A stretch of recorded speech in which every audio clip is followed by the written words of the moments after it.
What's going on, Disney fans? It's Disney Dan back with another episode of Distory, where we dive deep into the history of Disney theme parks and more to bring you all sorts of awesome, interesting, magical history lessons.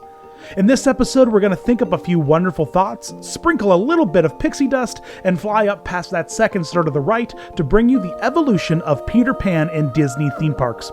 So kick back as we fly off to Neverland and dive deep into the many, many costumes of Peter Pan. Like many of Disney's popular characters, Peter Pan wasn't an original character to the Disney company. Instead, he was born out of an incredibly popular play in the very early 1900s, which was written by J.M. Barrie. The play, Peter Pan, or The Boy Who Wouldn't Grow Up, was a special adaptation inspired by 5 chapters from Barrie's 1902 book, The Little White Bird, where a 7-day-old baby, like all infants, used to be part bird, takes flight from his home and soars out an open window upon hearing discussions about what his future adult life will be.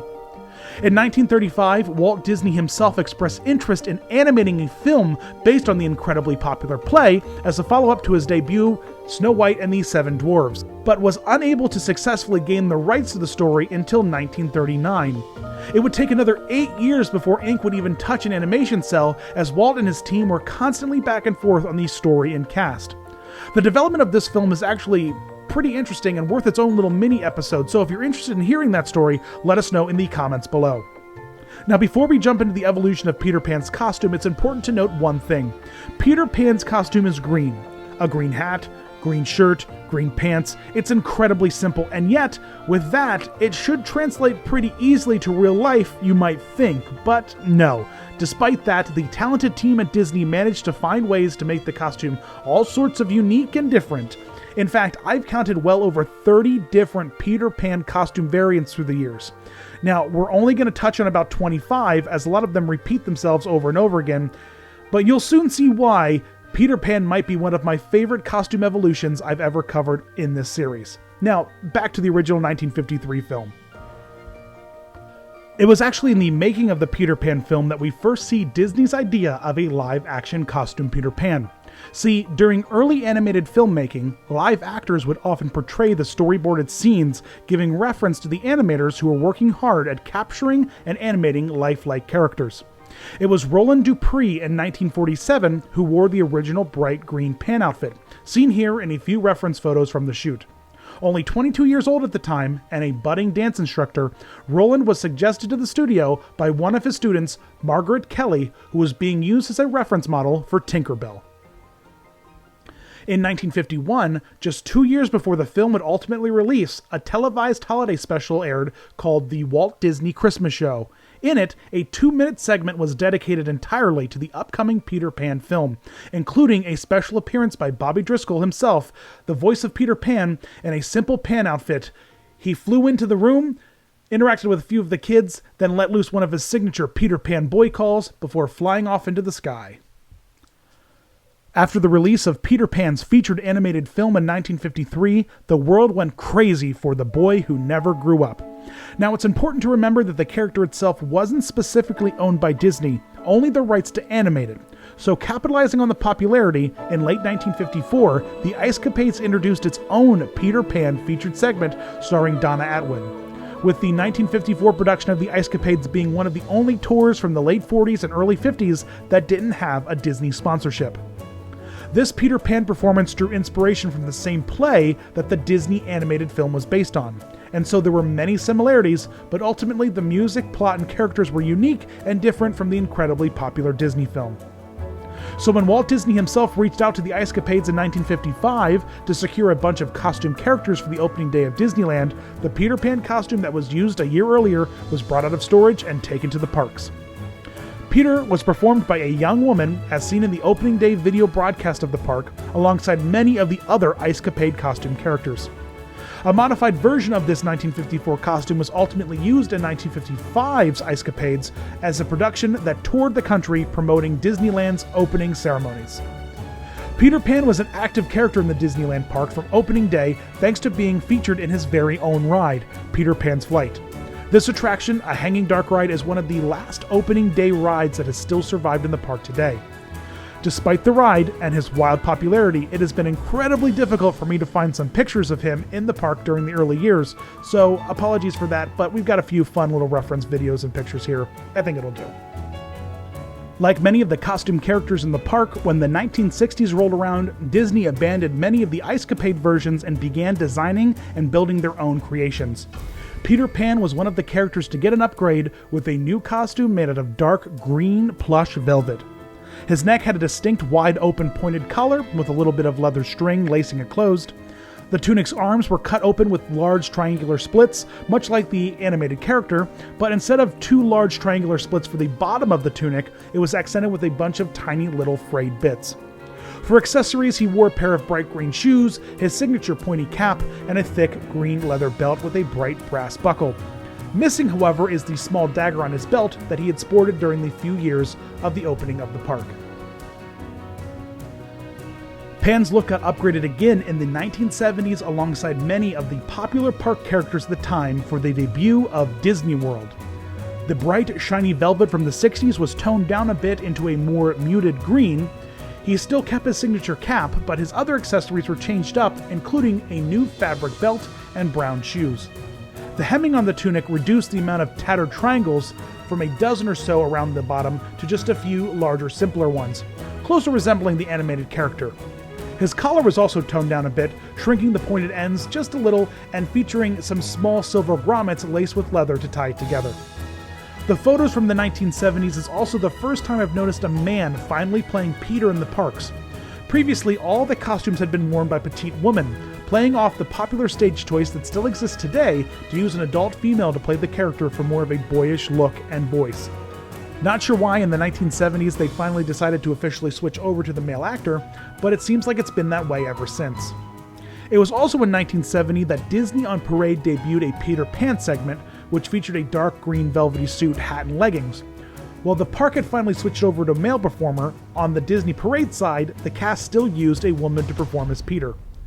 This Peter Pan only had a segment in the show for the first version of the tour and was ultimately removed from the lineup during the next run in 1971. The 1980s Peter Pan went full cartoon with a whole new design, color scheme, and overall look.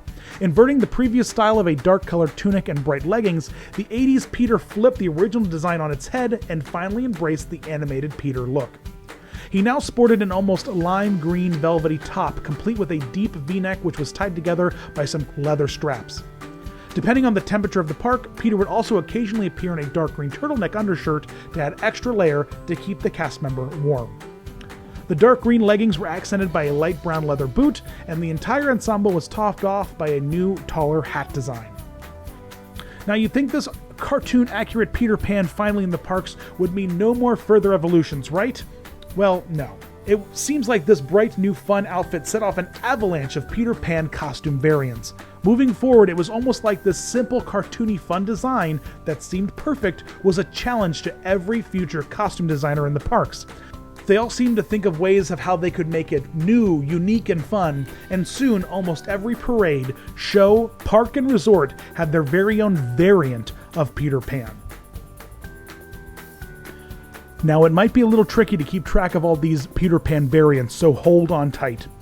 We'll start with the new Peter Pan unit of the 1985 Main Street Electrical Light Parade. For the nighttime spectacular that was the Electric Parade, Peter Pan got a little bit more reflective about his time in Neverland, literally. A new metallic clone of his traditional outfit was created, allowing the colorful lights to bounce off the otherwise dark green clothing he normally wore. He kept this green metallic suit in the parade until the Jolly Roger unit was retired in 1996, and then ultimately made its shiny debut back when the parade returned a few years ago. Before there was Disney on Ice, there was Walt Disney's World of Ice, a similar styled show with a variety of characters and segments. Eventually, the show's style evolved into a heavily featured plot with characters and story from one particular film. And in the late 80s, the featured film was Peter Pan. There were several variants of Peter Pan in this show alone, ranging from the traditional Peter Pan with his bright green leggings, tunic, and pointy hat, to a fun Peter Pan shadow costume, which took the entire outfit and made it a dark black. The finale would also feature a Peter Pan costume that started a popular trend amongst future costume designers, the bedazzled, jeweled Peter Pan. Lined in leafy patterns, his tunic was covered in bright golden gems, his leggings, his shoes, his hat, everything was covered in sparkly, jazzy gemstones. In 1991, Disney introduced a new type of nighttime light parade, Spectro Magic, where the floats and characters would cycle through warm, white light-covered costumes and floats into fun, bright, colorful designs. Peter was featured in the parade as a walking character, dressed in a bright white clone of his traditional park costume. The outfit was jeweled and lined with several lights both on the front and back of the tunic and through the hat. As Peter performed in the parade, his costume would switch from white to green depending on which part of the musical track was playing. In 1992, for Disneyland's brand new waterfront show Fantasmic, Peter got a new set of show threads for his acrobatic heroics aboard the Columbia as it sails its way across the rivers of America. For this show outfit, Peter's green tunic and hat got covered in small gems that would help reflect the powerful spotlight shining on him as he swung from one shipmast to another. When the Disney Magic and Disney Wonder cruise ships set sail in 1998, they debuted a brand new stage show called Disney's Dream: An Enchanted Classic, which heavily featured Peter Pan as he navigated the dreams of a small girl as she imagined up her favorite Disney film characters and songs. Peter's starring role meant that he had to have a new, fancy, unique look, different from any other Peter Pan we've seen in the parks.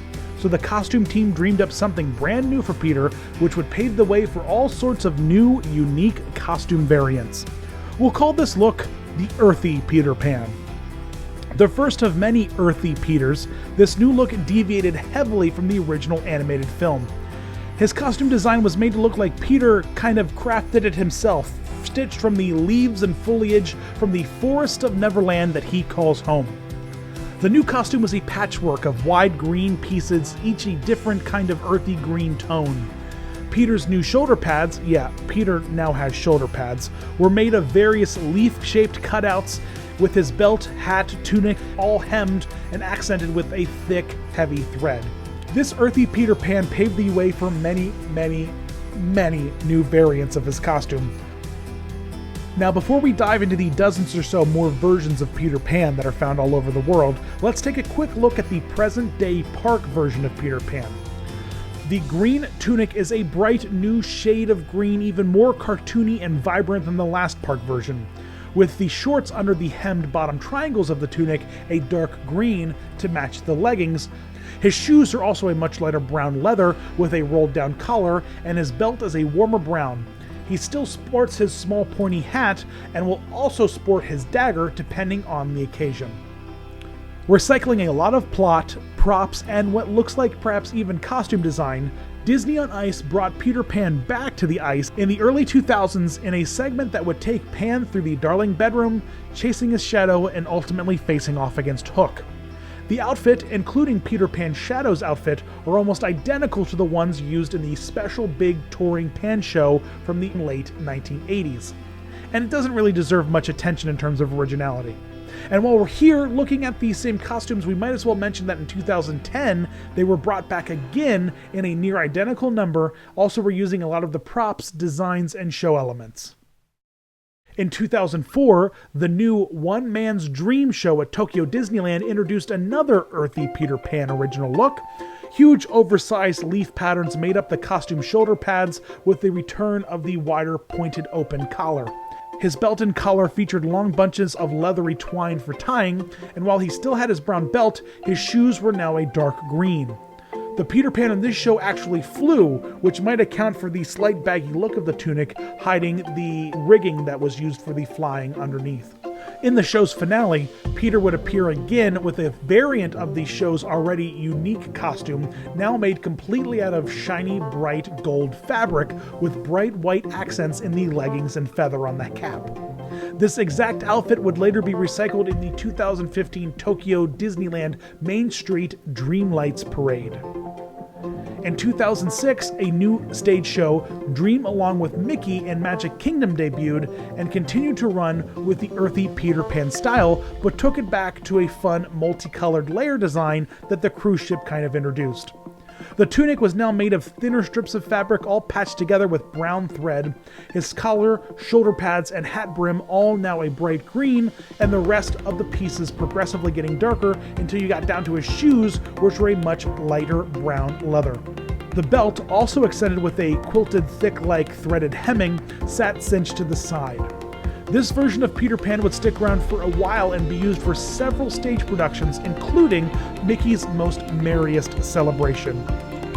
The incredible 2007 Once Upon a Dream parade at Disneyland Paris continued playing around with the leafy shoulder pads, though reducing their size to a more realistic leaf look, and adding multiple layers of heavy and lighter fabrics, giving it a lot of really fun texture.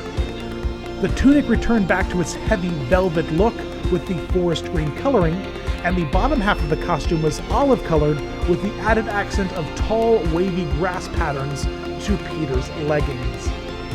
To celebrate the 25th anniversary of Tokyo Disneyland in 2008, the Jubilation Parade featured an awesome Peter Pan float with a tall moon, pirate ship, and Skull Rock. Peter got a fun new tunic for this parade made out of a shiny satin-like fabric, but otherwise the costume stayed mostly the same.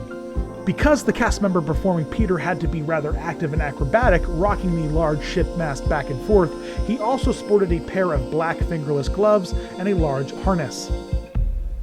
Did you know that depending on the location of the park, certain characters will actually have specific winter variants of their costumes? Kind of like we mentioned earlier, Peter is a great example of this, as you can see from Mickey's Very Merry Christmas Parade in 2008. An extra dark green layer is added onto him under his bright green tunic, helping to keep him a little bit warmer. Whenever the temperature drops low enough, you'll find Peter tossing on some extra layers. Oh, and the scarf is just a seasonal Christmas edition. Peter likes to wear scarves for Christmas. You'll see him wearing different scarves all the time in many of the Christmas parades, floats, shows all around the world in all the Disney parks. I'm not going to cover all the different scarves. There's lots of scarves. Did I mention Peter likes scarves? The 2009 dance party celebration in Disneyland Paris called It's Party Time brought out Peter with a near identical outfit from the Once Upon a Dream parade, the dark velvet tunic, bright colorful leggings, with the only thing missing being a little bit of those leafy green shoulder pads. With Peter's massive popularity on the fleet of Disney cruise ships thanks to his starring role in the Enchanted Dream show we saw earlier, it's surprising how long it took for them to introduce a Pan meet and greet on board the ships. Around approximately 2010, this new earthy Peter Pan variant hit the stage to mingle with guests and have a great time. This is likely the most muted green used for Peter Pan costumes since the 60s or 70s. It's a very, very brown Peter Pan look. Celebrating the release of their 50th animated film, Tangled, Disney on Ice released a new show in 2011 called Treasure Trove that would feature a brand new Peter Pan design. We'll call this Earthy Peter Pan Plus, as the tunic was made out of almost moss-like material, a thick, heavy pelt in a dark olive green. The tunic was accented with a few random small patches, including several larger leaf-shaped ones that wrapped around the shoulders and were topped with buttons and beads. While I really dig this look, I found myself scratching my head over why they had to just keep upping the game of just a simple green tunic and leggings. I don't understand why they had to keep changing it. In 2014, touring Disney Junior Live Pirates and Princess Adventure show brought some fun new tweaks to the Peter Pan design. The tunic now had a more layered look, with a wraparound front piece that buttoned on the side and large stylized shoulder pad leaves laying over one another. This Peter was also the first to show off a heavily stylized wig, keeping with the Jake and the Neverland Pirates look. Paint the Night debuted in 2014, and with it the return of Glam Peter Pan, decked out from head to toe in shiny reflective gems and metallic trim. The tunic kept with the leafy shoulder pad design, and for the first time, Peter got outfitted with a fancy set of leather bedazzled cuffs. His hat was rigged with some new lighting elements, perhaps a throwback to the old Spectro Magic costume, and the leggings were printed with a fun, unique swirling pattern on the fabric. Even Peter's boots were covered in gems. This is probably my favorite of the many bedazzled Peter Pan numbers that we've seen through the years. Remember when I mentioned that the Tokyo Disneyland One Man's Dream Peter Pan outfit would return? Well, here it is, just jazzed up with a little bit more of a bright, vibrant green fabric instead of the previously used drab green one. In 2015, a cool new show hit the open ocean on the Disney Wonder cruise ship, Frozen, a musical spectacular. To help balance out the lack of chilly entertainment on the Wonder's sister ship, the Disney Dream, the creative team decided to rewrite a portion of the classic cruise show Disney Dream: An Enchanted Classic, a fan favorite musical celebration where we first saw Peter Pan debut his fancy patchwork earthy costume. The rewrite for the Disney Dream show reworked the story a little bit to allow for the addition of Frozen characters. Since the Dream didn't have the Frozen musical, Disney wanted to make sure that kids still got a taste of the Frozen fun no matter what ship they were on. For whatever reason, this decision to rewrite the show sparked a complete redesign for Peter Pan's costume. The costume honestly looks like it pulls a lot of inspiration from Frozen's Kristoff. The tunic is patched with thick furry sections, including the large open-ringed arms. Large strips of leather and fabric are stitched together with thick red thread. I don't know what it is, but there is something very, very Frozen-inspired about this new look. This is a serious departure from the original bright green, solid-colored animated outfit that we first saw back in 1953, a rather bold and unique costume design all around. Overall, though, it has to be one of my favorite Peter Pan looks. The more muted tones allow for him to blend into the scenes better and don't distract too much from the fun numbers. Well, just in case you weren't keeping count, like I mentioned, that was well over 25 different variant evolutions and unique looks given to Peter Pan over the 60 plus years he's been entertaining Disney fans. For a boy who never grows up, he sure has a lot of costume changes. So which Peter Pan was your favorite costume? Certainly lots to pick from, so let us know in the comments below. Plus, please don't forget to subscribe to our channel for other great Distory history video lessons. A special thanks to people like Sam from Papipi Pets, Kenny the Pirate, and Character Central for being huge resources in helping me piece all of these evolutions together. Thanks for watching these videos, guys, and as always, you rock.